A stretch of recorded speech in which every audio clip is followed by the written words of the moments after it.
दोस्तों, डायन चुड़ैल क्या होती है ये मैंने अपने दोस्तों से सुना। आइए मैं आप लोगों को एक किस्सा सुनाता हूँ। मुझे याद है उस दिन की बात जब हम दोस्त मिलकर पूस की रात में जलते हुए अलाव के आगे बैठे हुए थे। हवा इतनी ठंडी चल रही थी कि हड्डियों तक गला दे। वो तो उस अलाव का सहारा था जो ठंड का एहसास तनिक भी नहीं होने दे रहा था।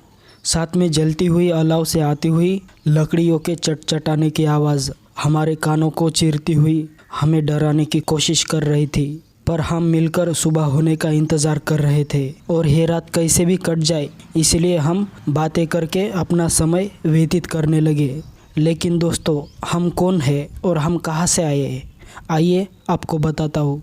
जिस जगह पर हम थे वो जगह बेंगलोर मैसूर हाईवे पर थी। बिल्कुल सुनसान हाईवे के साथ मुख्य सड़क से बिल्कुल सटीक। फिर हम यहाँ पहुँचे कैसे? हुआ यूँ कि मैं और मेरे दोस्त हरीश और गुलमोहर को हम प्यार से गुल्लू कहते थे, बेंगलोर में से एक शादी से हम अपने घर मैसूर वापस लौट रहे थे। अभी बेंगलोर शहर छोड़कर हाईवे पर हम 20 से 30 किलोमीटर ही चले होंगे कि गाड़ी झटके मारते हुए रुक गई। गाड़ी रुकते ही मैंने कहा, अरे यार गुल्लू, कैसे गाड़ी चला रहा है? आराम से चलाना, सारी नींद खराब कर दी। गुल्लू बोला, ले तू चला ले गाड़ी। मैंने कहा, अब नाराज़ क्यों होता है, चलो उतर कर देखते हैं क्या हुआ है। पता नहीं यार, ऐसा लगा कि कोई हवा का झोंका गाड़ी से आके टकराया हो, इसलिए हड़बड़ी में गाड़ी रोक दी। फिर हम गाड़ी से नीचे उतरे, देखा इंजन गर्म हो चुका था, बोनट से धुआं बाहर आ रहा था। मैं और गुल्लू बोनट खोलकर गाड़ी देख ही रहे थे, तभी हरीश ने डिग्गी में से पानी की बोतल निकाली और बोला, हेलो, ठंडी करो गाड़ी को। हरीश की आवाज़ बैठी हुई थी और भरभरी सी थी। ये उसकी बचपन की समस्या थी। उसने बताया था कि बचपन में होली वाले दिन किसी ने मजाक में मिठाई में गुलाल मिलाकर खिला दिया था। तब से उसकी आवाज़ बैठी हुई और भरभरी सी हो गई थी। कोई पहली बार सुने तो डर जाए। खैर, हमें तो आदत थी उसकी आवाज़ सुनने की। हमने इंजन ठंडा किया और गाड़ी में बैठ गए। गुल्लू ने चाबी मुझे पकड़ा दी है बोलकर कि अब खुद चला गाड़ी, और वो भी पूरे आराम से। मैंने गाड़ी स्टार्ट की और हम अपनी मंजिल की ओर चल दिए। तभी मेरी नज़र पेट्रोल के कांटे पर पड़ी। फिर मैंने बोला, ओए गुल्लू, पेट्रोल ख़त्म होने वाला है, इतने पेट्रोल से हम मैसूर कैसे पहुँचेंगे? उसने कहा, अरे पहुँच जाएंगे यार, रास्ते में भरवा लेंगे। सड़क पर बहुत अंधेरा था, गाड़ी चलाना मुश्किल हो रहा था। पूस की रात थी तो धुंध भी हो रही थी। आगे जाके हाईवे 2 हिस्से में बट गया। मैंने पूछा, गुल्लू, कौन सा रास्ता पकड़ना है? वो देख, उस पर लिखा है मैसूर बाईपास, उस पर ले ले, पेट्रोल भी कम है, जल्दी पहुंच जाएंगे।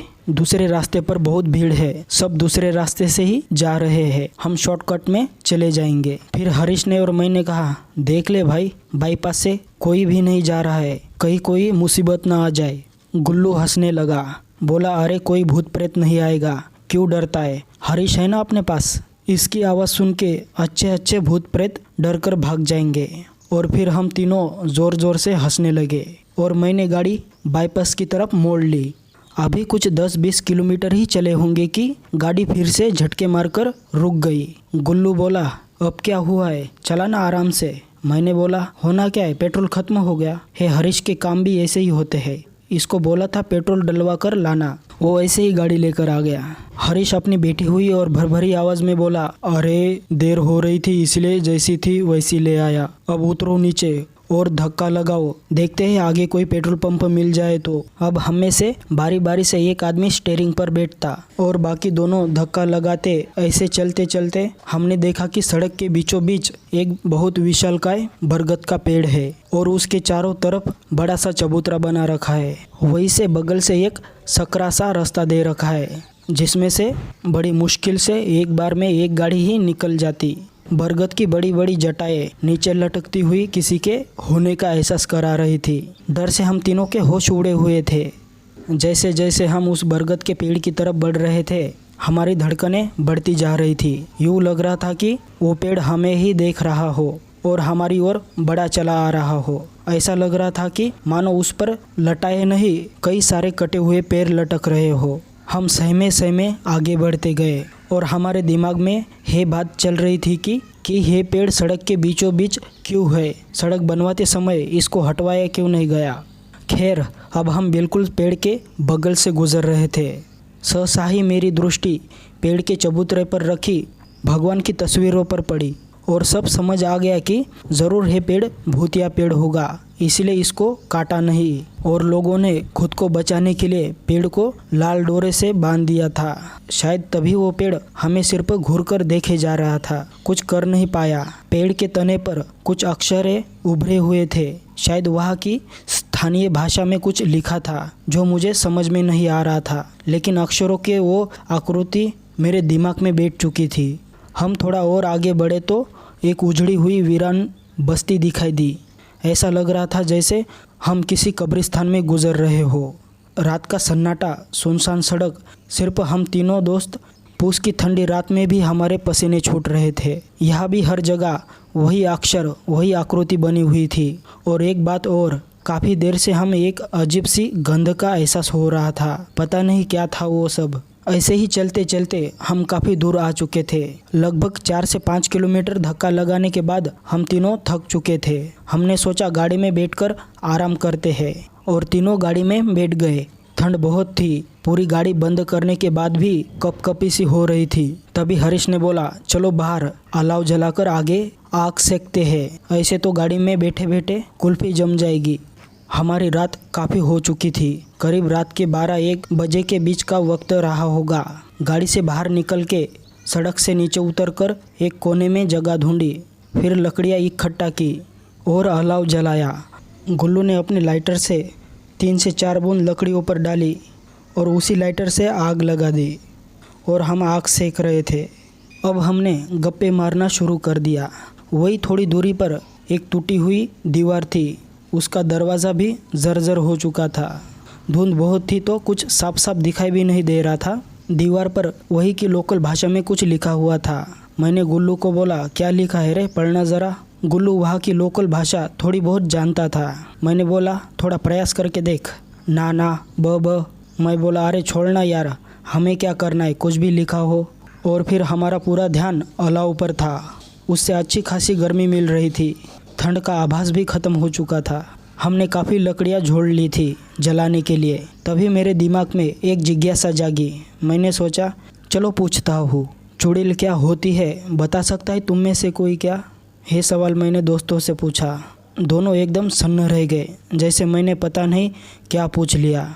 फिर हरीश बोला, अभी थोड़ी देर पहले तो तू डरा हुआ था, अब चुड़ैल के बारे में जानना चाहता है। हाँ तो क्या हुआ, उसके बारे में बात करने से क्या वो प्रकट होगी? डर तो अब तुम दोनों रहे हो। हरीश बोला, सुनो मैं बताता हूँ चुड़ैल के बारे में। और वो अपनी बैठी हुई डरावनी आवाज़ में लगा सुनाने चुड़ैल के किस्से।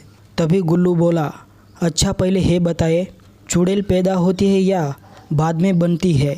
हरीश ने बताया, देखो चुड़ैल कभी पैदा नहीं होती, मरने के बाद चुड़ैल बनती है। मैंने पूछा, कैसे?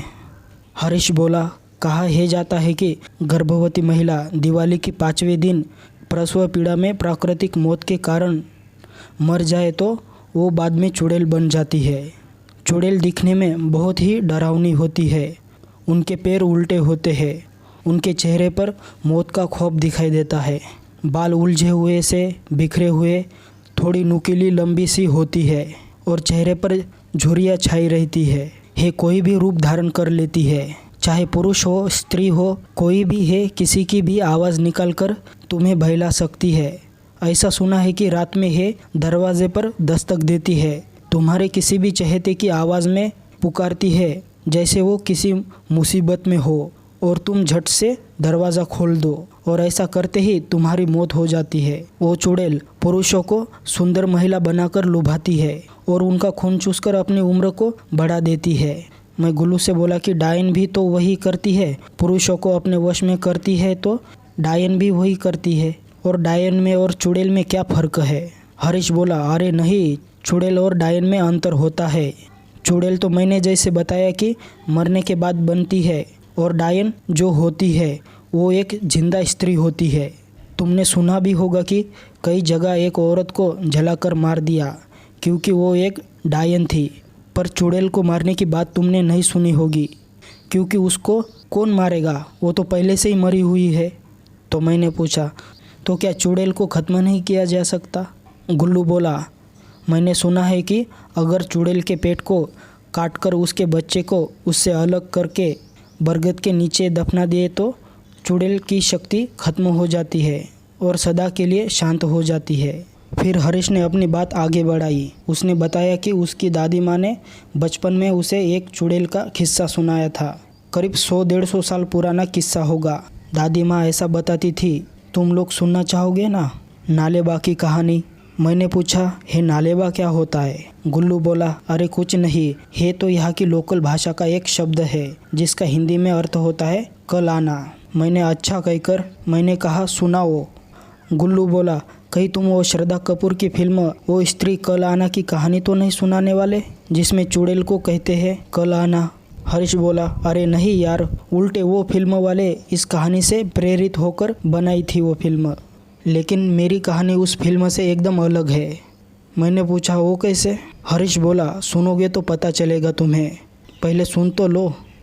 दोस्तों, ये कहानी दूसरे वीडियो में बताऊंगा कल, क्योंकि वीडियो बहुत लंबा हो जाएगा।